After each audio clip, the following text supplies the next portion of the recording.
Alrighty, we're looking at two of my 44 special revolvers.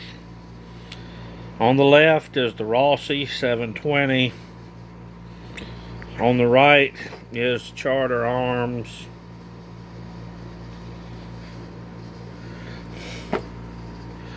called the Bulldog Pug. Modifications.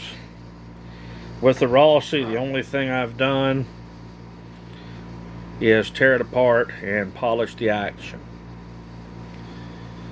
Still running stock grips, stock sights. This one has adjustable sights.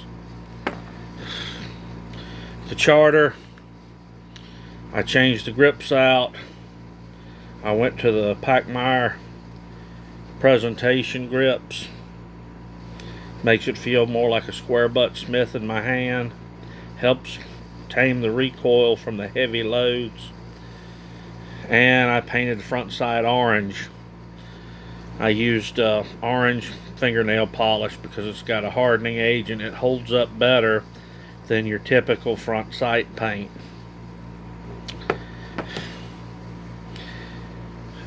Rossi is a 3-inch barrel. It's all stainless. It's a little bit heavier gun. Both of them 5-shot cylinders. The Charter is a little bit lighter weight. Uses a solid frame design as opposed to the side plate on the Rossi, which borrows heavily from the Smith & Wesson.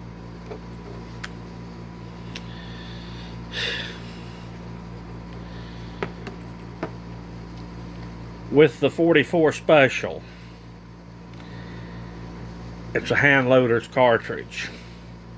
Yes, you can buy factory ammunition, but to meet some of my needs and my requirements, doesn't necessarily do everything I want it to do, with the exception of the snake shot capsules, which those are the blue ones there. Bunch of little pellets.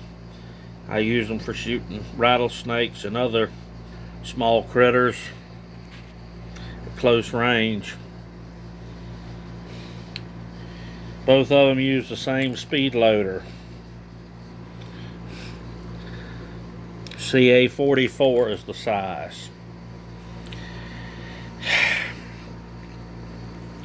A lot of my early hand loading with this cartridge was done around a Charter Arms 44. Matter of fact, an identical gun and identical grips to this one. I found that a load of blue dot and the 200 grain gold dots gave very good expansion and penetration in this gun. The Rossi is a heavier built gun and unfortunately hasn't been imported for over 20 years, so finding these can be problematic. With this, with the hollow point load, I use a 235 grain Albert's bullet, which again, like some great things, is out of production. It's a 235 swedged lead hollow point with 2400 is the powder I load. These are as hot a loads as I want to shoot in these guns, and the amount of powder I use is well above what's recommended in the loading manuals. These are old school heavy 44 special loads, and that's why I'm not telling the amount on here, but I'm going to tell you well above what the loading manuals call for. This bullet has been chronographed out of the 2.5-inch barrel, 1200 feet a second. That's 200 grains of bullet coming out of the end of it. This one's cooking about 1150. That's out of these shorter barrels over the chronograph, honest velocities. The other bullet, which I don't have a specimen that I like to load for these guns, is a 255 grain Keith bullet. And I have some, I just didn't get them out. There again, loaded with blue dot to around 1,000 feet a second. They're pretty stout loads.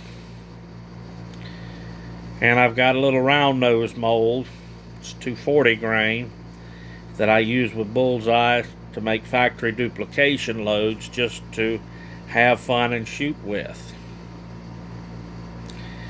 Even loaded to these pressures, 44 brass particularly lasts a long time. You can get 20 loadings out of them.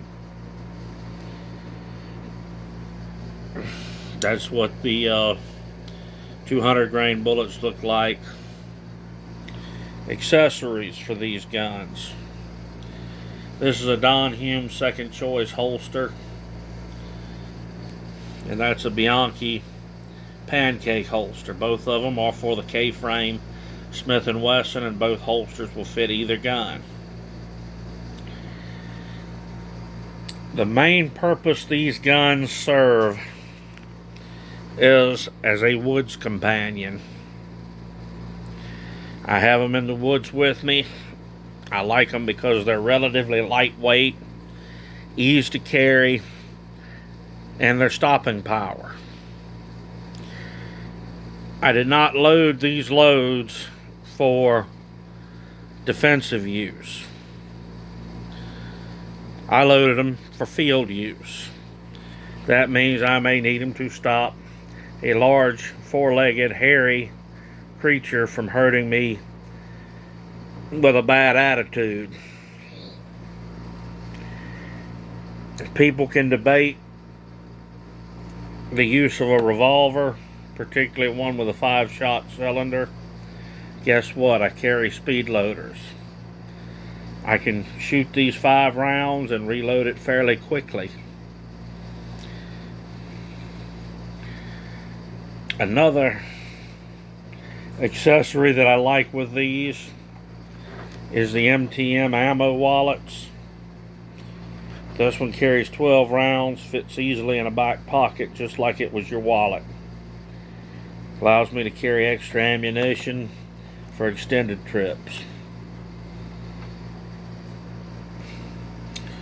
That's what we're looking at with 44 Special. Oh, and this is a little bulldog speed loader case.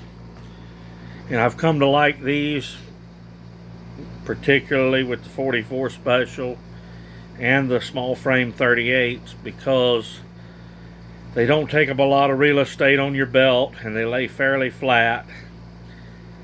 And there are times whenever I do carry these guns concealed and want to keep a low profile with them, and those cases work very well for that. But this is another look at them, and hopefully in the next couple of weeks we'll get some video footage of shooting them. Later on.